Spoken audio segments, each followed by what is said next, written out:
Metalu detektors Garrett Vortex VX5, VX7 un VX9. Godīgi pateikt, tas ir viens pats detektors. Vienāds kāds, rokturis, displejs un spola. Galvenā atšķirība ir tikai programmatūra.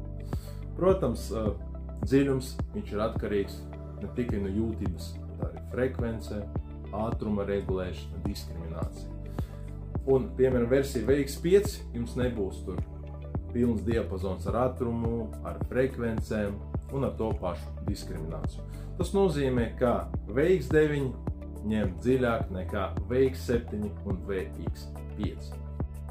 Metalu detektors Garrett Vortex VX5, VX7 un VX9. Godīgi pateikt, tas ir viens pats detektors. Vienāds kāds, rokturis, displejs un spola. Galvenā atšķirība ir tikai programmatūra.